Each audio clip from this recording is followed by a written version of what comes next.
Bonjour, j'ai le plaisir de vous présenter la formation d'orthophoniste qui se prépare à la faculté de médecine de Lille dans le département d'orthophonie et qui prépare au diplôme de certificat de capacité d'orthophoniste. Je m'appelle Maïtran, je suis orthophoniste et maître de conférences en sciences du langage et directrice du département d'orthophonie. Je vais d'abord vous présenter la profession d'orthophoniste, qui est une profession de santé en charge de la prévention, du dépistage et de l'évaluation ainsi que du traitement des troubles du langage, qu'ils soient oral ou écrits, et des troubles de la communication, des troubles de la phonation et de la déglutition, que ces troubles soient développementaux ou qu'ils soient acquis, et ceci à tous les âges de la vie. Donc, comme vous le voyez, les mots-clés de cette profession sont communication orale et écrite, parole, langage, déglutition, phonation, voix. Et les mots-clés du champ de compétences de l'orthophonie sont toutes les actions que peuvent mener les orthophonistes, des actions de prévention, de dépistage, d'évaluation, de diagnostic, de traitement de ces troubles dont je viens de parler, mais aussi de formation. L'orthophoniste exerce sur prescription médicale. Il peut exercer en libéral, en exercice salarié ou en exercice mixte, donc comme je l'ai indiqué dans la diapositive précédente, auprès d'adultes ou d'enfants.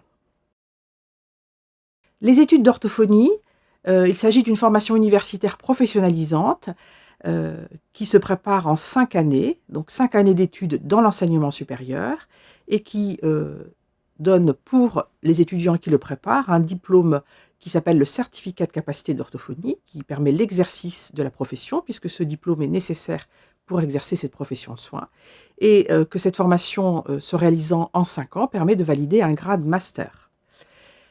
Notre formation est une formation sélective, puisque nous sommes soumises à un numerus clausus, qui est de 90 étudiants à Lille.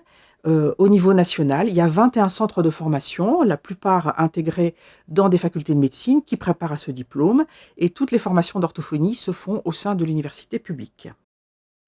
Donc vous voyez ici les CFUO, les centres de formation universitaire en orthophonie répartis sur toute la France. Vous voyez que Lille fait partie des centres de formation, des 3 centres de formation où il y a un effectif de 90 à une centaine d'étudiants, avec Lyon et Paris. Et puis il y a des structures plus petites ou moyennes. Et vous voyez aussi sur la répartition du territoire national les regroupements dont nous aurons l'occasion de reparler pour les modalités d'admission, puisqu'il y a 9 regroupements sur Parcoursup. Le déroulement de la formation, eh bien, comme je l'ai indiqué, la formation se déroule en 5 années, 10 semestres. Dans le contenu de la formation, il y a 11 domaines, 96 UE, le tout validant en bout de 5 ans 300 ECTS. Et le petit tableau que vous voyez à côté est accessible sur le site du département et détaille le contenu les intitulés des UE, le nombre de CTS, et je vous invite à le consulter si vous souhaitez un petit peu plus voir le contenu des enseignements dans la formation d'orthophoniste. Il y a 2 cycles, le niveau licence, où il y a les 3 premières années de la formation, qui correspond à 6 semestres et 190 180 crédits européens, et le niveau master, qui comprend 4 semestres avec 120 crédits européens. Alors, notre formation est une formation en 5 ans, il n'y a pas de sortie en licence, donc il n'y a pas de licence d'orthophonie. C'est important de vous indiquer cela, parce qu'un étudiant qui s'inscrit en première année d'orthophonie, généralement, il fait les 5 années dans notre département, et ensuite il est diplômé au bout de 5 ans. L'orthophonie est au cœur de disciplines à la fois médicales, vous voyez les disciplines de l'ORL, de la psychiatrie, de la pédiatrie et de la neurologie, mais également des sciences humaines et sociales, que sont les sciences du langage, la psychologie, les sciences de l'éducation, et puis au carrefour, le domaine des neurosciences. Le contenu de la formation, il y a à la fois une formation théorique et une formation pratique. La formation théorique comprend des cours magistraux, des travaux dirigés, quelques enseignements en ligne, même si actuellement, en raison de la situation sanitaire, les enseignements se réalisent en très grande partie à distance. Ces enseignements sont assurés par des enseignants universitaires et par des enseignants professionnels. À côté de cette formation théorique, les étudiants, dès la première année, vont partir en stage. Donc en première et deuxième année, ils vont faire des stages d'observation en milieu scolaire, dans le domaine de la petite enfance et dans les structures pour personnes âgées.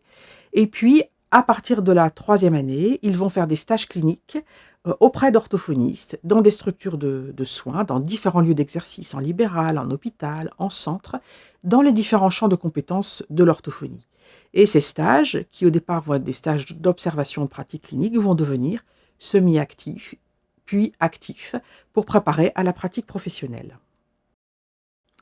Il y a également dans ce cursus donc de grade master une formation à la recherche et à l'évaluation des pratiques professionnelles. En 2e cycle, on prépare un mémoire de fin d'études et pour les étudiants qui souhaitent poursuivre éventuellement un 3e cycle, ils peuvent s'inscrire au 2e cycle, en 4e et 5e année, pour suivre un parcours recherche. Et puis dans ce 2e cycle, on prépare aussi au certificat de compétences cliniques qui est nécessaire pour exercer la profession d'orthophoniste. En ce qui concerne l'organisation de la formation, les cours ont lieu du lundi au vendredi et l'emploi du temps est un emploi du temps de 25 à 35 heures par semaine d'enseignement et où il y a les cours magistraux et les TD. Et les TD sont obligatoires parce que ces TD sont les lieux où il y a l'échange avec les professionnels et où s'acquièrent les compétences professionnelles. Dans le déroulé que je vous avais indiqué dans une diapositive précédente et que vous pouvez retrouver sur le site, sur tous les contenus de la formation et le nom des UE, eh bien, il y a les cours magistraux, les travaux dirigés, mais aussi le temps personnel étudiant. Donc vous voyez qu'il y a une présence à l'université de 25 à 35 heures et un temps personnel étudiant de travail qui est relativement conséquent. C'est aussi une information qui est importante à connaître si on veut s'inscrire pendant 5 ans dans une formation d'orthophonie. Il y a une alternance entre des périodes de cours et de stages. Donc en 1re année, en 2e année et en 5e année, il y a des semaines de cours qui se suivent et avec une alternance de semaines de stage.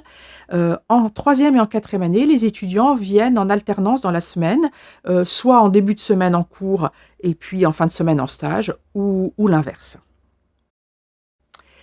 Je rappelle ici dans cette diapositive les enseignements principaux, les enseignements en sciences humaines et sociales, en linguistique, psychologie, sciences de l'éducation, sciences de la société, en sciences biomédicales, biologie, anatomie, neurosciences, ORL, pédiatrie, gériatrie, psychiatrie et pharmacologie, en sciences physiques et techniques, en physique acoustique et technique d'exploration, les cours en santé publique et aussi les cours en méthodologie, statistique, bibliographie, plan expérimental, et puis évidemment toute la partie de cours sur les pratiques professionnelles, qui est donc le cœur de la formation à partir de entre la 3e et la 5e année, qui prépare donc à la profession d'orthophoniste.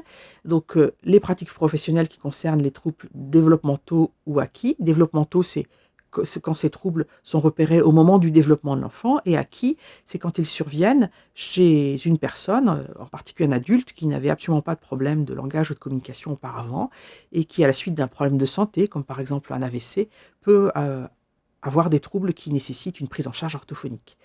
Donc le champ de compétences et les domaines des pratiques professionnelles sont la communication et le langage oral, le langage écrit, la cognition mathématique, la phonation, la déglutition et tout le champ du handicap.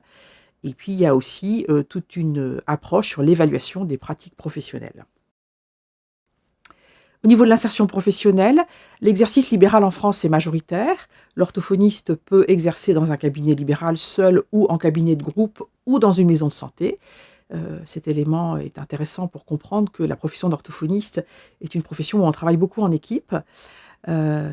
Et la prise en charge des patients peut se faire au cabinet. Le patient se déplace au cabinet de l'orthophoniste ou l'orthophoniste peut se déplacer à domicile quand cela est nécessaire. L'exercice peut également être salarié dans des établissements privés ou publics et dans des structures variées, des centres de soins, des services hospitaliers, qu'ils soient d'ORL, de neurologie, de rééducation fonctionnelle, de pédopsychiatrie ou de pédiatrie. Et les orthophonistes peuvent également exercer de façon mixte, à la fois en libéral et en salarié. Donc il y a vraiment un large panel de possibilités d'exercice. L'exercice se fait en collaboration avec des professionnels du secteur médical, paramédical ou social. Donc nous travaillons beaucoup avec des médecins généralistes et spécialistes, avec des psychologues, psychomotriciens, ergothérapeutes, kinésithérapeutes, infirmiers, éducateurs spécialisés, assistants sociaux, orthoptistes. Et je je vous indique que tous ces professionnels avec qui nous travaillons interviennent aussi dans la formation.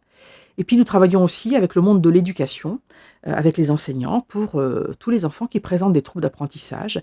Et nous travaillons aussi à ce que les aménagements pédagogiques et que l'intégration scolaire soient optimales. Nous travaillons aussi dans des réseaux de soins qui sont caractéristiques de la politique de santé de la France. Les suites possibles du cursus: l'orthophoniste peut faire évoluer sa carrière en s'investissant dans le soin, c'est-à-dire en faisant une formation, par exemple de cadre de santé, en préparant un diplôme universitaire dans certains domaines spécifiques comme un DU d'audiophonologie ou de neuropsychologie. Mais il peut également, grâce à ce cursus master, peut poursuivre des études en 3e cycle et soumettre un dossier aux universités, aux écoles doctorales, qui préparent donc un diplôme de 3e cycle, un doctorat. Les orthophonistes peuvent, par exemple, faire une thèse en sciences humaines et sociales, sciences du langage, psychologie ou en neurosciences. Alors, si vous avez regardé cette présentation, c'est peut-être que vous êtes intéressé par cette formation. Si vous êtes intéressé par un métier de soin, si vous êtes une personne qui est à l'aise dans la communication et dans la relation, que vous avez des qualités humaines, d'empathie, de bienveillance et d'écoute, si vous avez une solide maîtrise de la langue orale et écrite, c'est vraiment la base de notre travail, donc c'est important que cet élément fasse partie de vos qualités. Si vous êtes rigoureux et que vous avez des bonnes capacités de raisonnement logique, d'analyse et de compréhension de concepts issus de différentes disciplines, puisque on a à la fois des disciplines en sciences humaines et sociales, mais aussi des disciplines médicales et scientifiques. Si vous êtes organisé, capable de travailler à la fois en autonomie, il faut rappeler que c'est une formation universitaire, et que vous êtes capable de travailler en groupe. Si vous êtes curieux, vous avez envie de découvrir, vous êtes motivé, vous êtes créatif. Si vous êtes investi et soucieux de vous adapter à vos interlocuteurs et à des situations différentes et que vous pouvez vous adapter à toutes ces situations, eh bien peut-être que l'orthophonie est la voie qui est faite pour vous. Et donc vous serez à ce moment-là bienvenue dans notre département d'orthophonie. Alors, comment faire pour accéder à la formation ? C'est une formation qui est ouverte aux titulaires du baccalauréat ou d'un diplôme équivalent. Vous pouvez aussi, si vous êtes déjà inscrit à l'université, vous réorienter vers notre formation, ou si vous avez déjà une profession et que vous souhaitez devenir orthophoniste, vous pouvez aussi vous inscrire via Parcoursup suivre les modalités d'admission pour entrer en orthophonie. Donc, les procédures d'admission sont communes à tous les CFUO, et donc il y a donc 9 regroupements que vous voyez ici sur la diapositive, et la procédure est la même pour tout le monde. C'est un examen de dossier qui va être déposé sur la plateforme Parcoursup. Toutes les informations sont sur notre site, vous pouvez aller le consulter. Et après le dépôt du dossier, la commission d'examen des vœux va examiner votre dossier, et si vous êtes retenu pour l'oral, vous serez convoqué à l'oral pour évaluer vos motivations et vos compétences communicationnelles. Les attendus nationaux, eh bien, ce sont ceux qui sont sur Parcoursup. Je ne vais pas ici les détailler, mais je vais juste relire ce qui est en rose. Et puis, je vous laisserai regarder dans le détail ces documents sur le site de Parcoursup et sur notre site. Il faut une solide maîtrise de la langue orale et écrite. Il faut de bonnes capacités de logique, de raisonnement, de compréhension des concepts issus de différentes disciplines. Il faut savoir les modéliser et être intéressé par la démarche scientifique. Il faut avoir de bonnes capacités de communication et des qualités relationnelles et humaines. Il faut savoir travailler en équipe et avoir une bonne méthode de travail. Beaucoup d'étudiants en orthophonie disent qu'il y a beaucoup de travail dans notre formation, mais c'est le cas dans beaucoup de formations à la faculté de médecine, dans les formations en soins. Et donc, il faut être capable de travailler en autonomie et à la fois de pouvoir travailler en groupe avec d'autres. Pour les dossiers que vous allez déposer sur Parcoursup, il y a des critères généraux d'examen des vœux qui sont également nationaux. On va regarder vos notes, la série du baccalauréat que vous aurez faite, sachant qu'il n'y a pas de baccalauréat qui ne permet pas de postuler dans la formation d'orthophoniste. Ce qui est important, on le verra dans la diapositive suivante, c'est un profil équilibré entre des compétences dans les matières scientifiques et des matières plus littéraires. On va regarder vos notes au baccalauréat. Évidemment, puisque la profession d'orthophoniste s'appuie beaucoup sur le langage, on va regarder vos résultats en français, à l'oral et à l'écrit, mais aussi par exemple en philosophie. Et puis, en fonction de votre série au baccalauréat, on regardera un dossier d'ensemble de compétences et de l'équilibre de ce profil.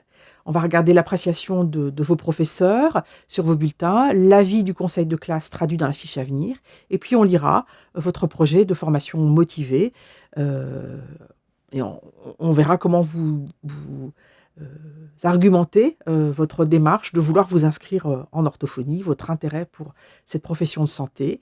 Et pour les candidats qui sont déjà inscrits à l'université et sont dans une autre formation, on regardera en plus, évidemment, les résultats obtenus dans la formation universitaire dans laquelle ils sont inscrits. Donc, s'ils ont déjà une licence ou s'ils ont déjà un master, on regardera leur relevé de notes. S'ils sont inscrits s'ils sont inscrits pour cette année, donc 2020-2021 à l'université, on regardera les résultats du premier semestre. Donc, ce sera important que vous puissiez les déposer sur Parcoursup. Et puis pour les personnes qui sont en reconversion professionnelle, il faudra bien renseigner le cursus antérieur, les résultats du cursus antérieur, pourquoi vous souhaitez, après avoir déjà exercé une profession, vous inscrire dans une formation en 5 ans qui prépare au métier d'orthophoniste. Il est important de vous dire que pour toutes les personnes qui ont déjà une profession, toutes ces personnes doivent rentrer en première année et réaliser les 5 années d'études.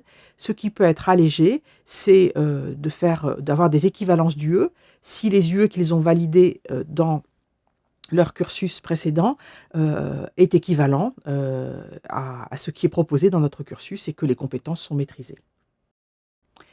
Donc le profil de l'étudiant en orthophonie, c'est un profil équilibré et un profil de quelqu'un, alors équilibré au niveau de tout ce qui est maîtrise de la langue et toutes les matières qui nécessitent cette maîtrise de la langue, mais aussi un profil scientifique avec des capacités de méthodologie, de raisonnement qui sera nécessaire pour le raisonnement clinique et les connaissances scientifiques, puisque si vous allez sur notre site et que vous regardez les matières, il y a un certain nombre de matières scientifiques. Je rassure les étudiants qui viendraient d'une filière plus littéraire, si l'étudiant est très motivé et qu'il travaille beaucoup, il peut tout à fait s'investir dans des matières scientifiques. Mais il faut savoir qu'il faut les valider pour pouvoir poursuivre chaque année la formation. Il faut aussi un équilibre avec un profil équilibré, avec la motivation pour exercer une profession de santé qui nécessite un équilibre psychologique, une aisance relationnelle et communicationnelle. C'est un métier où il faut sans cesse s'adapter à la personne qu'on a en face de soi. C'est un métier aussi qui donne la part belle à la créativité et à l'autonomie, à l'initiative, et qui nécessite pour les études une bonne capacité de travail. Donc il faut une motivation à la fois pour des études dans le supérieur et pour ce métier de soin. Quelques informations sur les entretiens. Donc la commission d'examen des vœux, par regroupement, va regarder votre dossier et puis va faire un classement qui va être remonté à Parcoursup. Et à partir de ce classement, il y a un nombre beaucoup plus limité de candidats qui vont être convoqués à l'oral.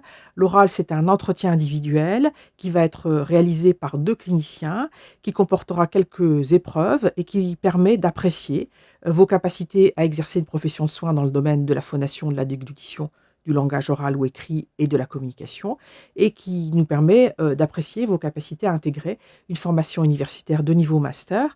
Je vous rappelle que quand on s'inscrit en première année, l'idée évidemment est de poursuivre pendant les 5 années, et comme on a un nombre de places qui est limité, eh bien on souhaite intégrer des étudiants qui feront les 5 années d'études et qui seront en capacité de les réaliser. Donc On proposera ensuite à Parcoursup un classement des personnes qui auront passé l'oral. Donc les entretiens à Lille auront lieu les 10 et 11 mai. Nous les organisons actuellement en présentiel et nous nous adapterons si ça n'est pas possible compte tenu de l'évaluation de la situation sanitaire, mais il restera un entretien à distance si nous sommes contraints de les faire. À titre indicatif, en 2020, 2552 dossiers ont été déposés sur Parcoursup pour notre formation. La liste des 90 étudiants qui pouvaient être admis et qui ont confirmé leurs vœux était établie avant, vers la mi-juillet, avant la fermeture estivale de l'université. Donc, c'est une formation qui est assez demandée. Donc, les étudiants se sont très rapidement positionnés et ont confirmé leurs vœux. Donc, on avait le nombre d'étudiants avant de partir en vacances, en sachant que la rentrée a lieu mi-septembre pour les premières années. Je souhaite aussi vous rappeler que tout cela est géré par Parcoursup. Donc l'année dernière, nous avons reçu des dossiers de candidats, des personnes qui nous ont dit s'il y a un désistement. Je voudrais insister pour vous dire que je suis très motivée. Est-ce que vous pouvez réexaminer nos dossiers? Ce ne sera pas possible puisqu'en fait, une fois que nous communiquons les informations à Parcoursup, c'est la plateforme Parcoursup qui gère tout cela. Et donc, je vous remercie de votre attention. Nous restons disponibles pour répondre à vos questions pendant ces journées portes ouvertes par les canaux qui ont été proposés par l'université.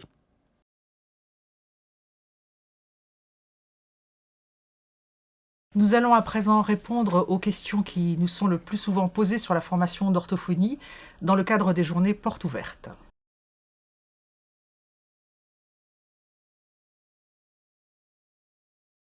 Un bac général est fortement conseillé pour postuler en orthophonie.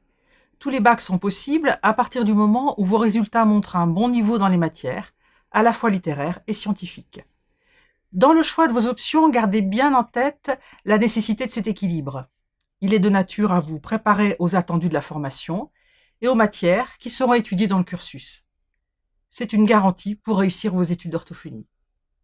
Choisissez des options qui vous intéressent et pour lesquelles vous savez que vous pourrez obtenir de bons résultats. Ceux-ci sont en effet pris en compte dans l'examen de votre dossier Parcoursup.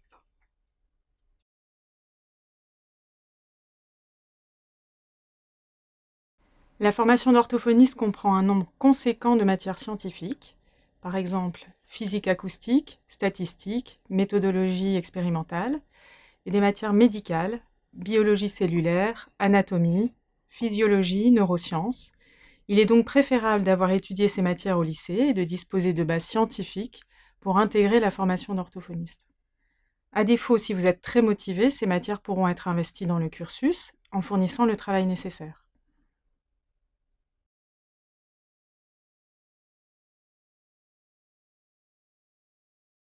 Vos bons résultats en français et en philosophie et votre intérêt pour la lecture et l'écriture sont un atout pour entrer en orthophonie où le langage tient une place centrale. Exercer le métier de soin d'orthophoniste nécessite aussi de pouvoir s'approprier des connaissances et une méthodologie scientifique destinée à la connaissance des pathologies et utile au raisonnement clinique. C'est pourquoi le profil du futur étudiant en orthophonie doit être équilibré entre une bonne maîtrise de la langue et des compétences scientifiques. Ces compétences scientifiques peuvent être aussi développées dans la formation grâce à un travail personnel adéquat.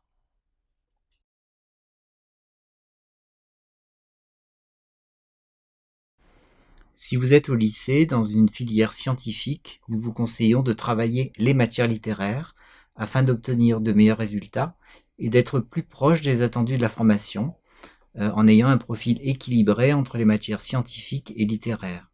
Il faut savoir que dans la formation, la maîtrise de l'expression orale et écrite est primordiale et qu'elle est évaluée tout au long du parcours universitaire. Ces compétences sont donc centrales pour réussir en orthophonie.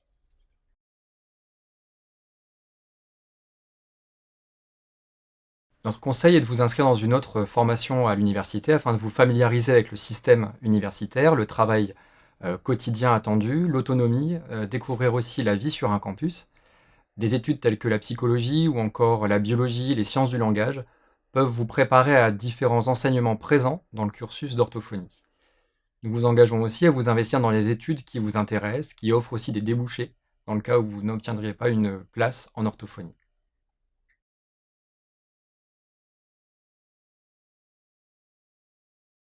Donc vous pouvez exercer la profession d'orthophoniste au sein d'un cabinet libéral, mais également dans des structures sanitaires ou hospitalières, dans des services de réadaptation et de rééducation, ainsi que des structures médico-sociales. Les orthophonistes travaillent également autant avec des enfants que des adultes et fournissent la plupart du temps un travail individuel et également un travail en équipe.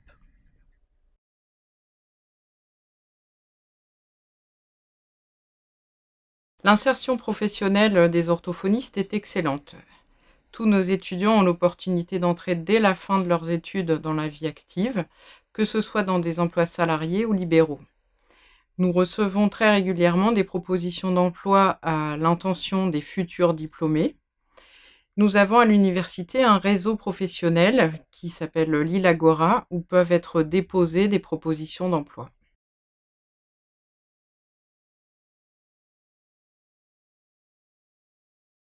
L'exercice de la profession d'orthophoniste nécessite une maîtrise de la langue et de l'orthographe en particulier. Il est donc déconseillé de s'engager dans cette formation si ces difficultés ne sont pas résolues.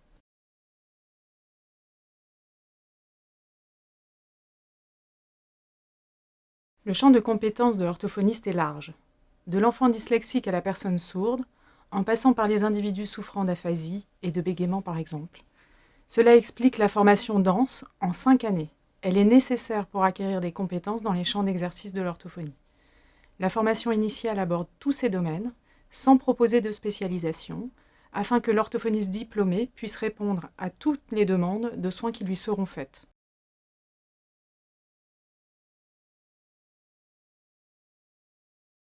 On parle de grade master car la formation d'orthophoniste comprend 2 cycles qui permettent au cours de 5 années d'études de valider au total 300 ECTS, 180 au premier cycle et 120 au second. La formation permet d'obtenir un diplôme d'exercice qui s'appelle le certificat de capacité d'orthophoniste et un grade master, mais elle ne donne pas de licence d'orthophonie ni de master d'orthophonie. Grâce à ce grade master, les diplômés en orthophonie peuvent, depuis 2018, envisager de poursuivre des études en 3e cycle, c'est-à-dire de préparer un doctorat.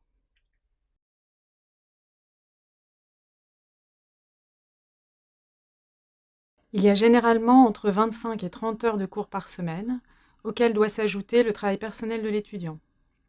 Les semaines sont donc bien remplies et certains cours, par exemple ceux qui sont donnés par des professionnels médecins ou orthophonistes, peuvent avoir lieu en fin de journée. En revanche, il n'y a pas de cours le samedi matin. Les étudiants en orthophonie s'orientent vers des jobs le soir, le week-end ou pendant l'été.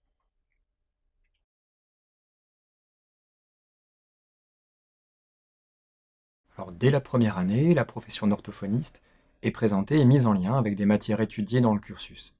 En première année, l'étudiant s'approprie les compétences socles dans les disciplines comme la linguistique, la psychologie, les sciences de l'éducation et les matières médicales comme la physiologie, la neurologie ou la pédiatrie.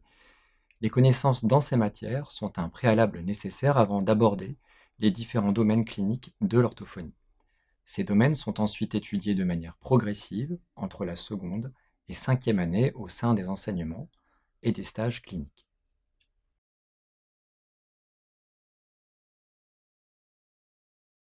Alors, la réponse est non.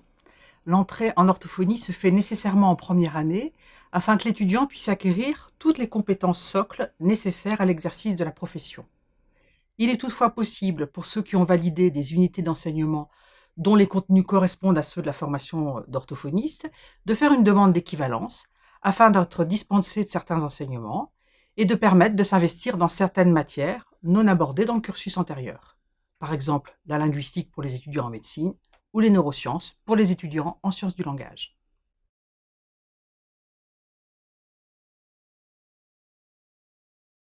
En première et deuxième année, les étudiants effectuent des stages de découverte. En première année, ils sont en stage d'observation dans des écoles, en grande section et en CP. Stages en lien avec d'autres UE comme les sciences de l'éducation principalement ou la linguistique. En deuxième année, les étudiants effectuent au premier semestre des stages de découverte des structures d'accueil pour la petite enfance et pour les personnes âgées. Et au deuxième semestre, ils effectuent 3 semaines de stage de découverte, et là auprès d'orthophonistes, pour découvrir les différents lieux d'exercice d'un orthophoniste. En troisième année, les stages ont lieu auprès d'orthophonistes à partir de la troisième année jusqu'à la fin des études. Au premier semestre, ils effectuent des stages d'observation et puis ces stages deviennent au fur et à mesure, à partir du deuxième semestre de la troisième année jusqu'à la fin des études, ces stages donc deviennent de plus en plus actifs. L'étudiant travaille de plus en plus en autonomie, toujours en bénéficiant d'une supervision de la part de l'orthophoniste qui les accueille.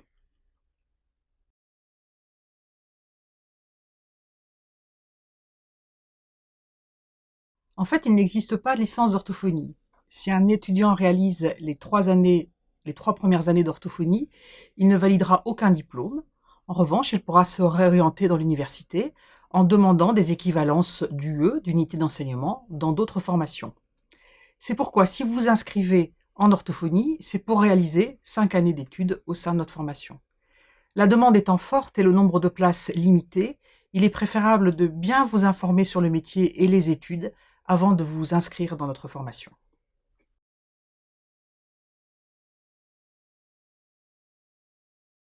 Oui, vous pouvez l'indiquer surtout si cela montre que vous avez une bonne connaissance de la profession à laquelle vous avez envie de vous destiner.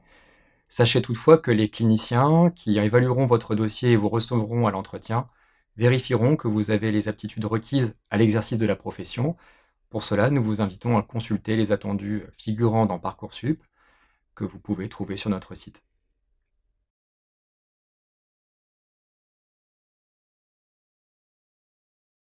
Toutes les admissions se réalisent sur la plateforme Parcoursup. Vous pourrez y renseigner votre profil et votre projet de reconversion professionnelle. Sachez que la seule voie d'entrée est la première année et qu'il vous sera nécessaire de réaliser les 5 années de la formation. Vous pourrez toutefois demander des équivalences pour certaines UE si vous pouvez témoigner d'une maîtrise des compétences qui y sont enseignées. N'oubliez pas enfin d'envisager la question du financement de cette nouvelle formation.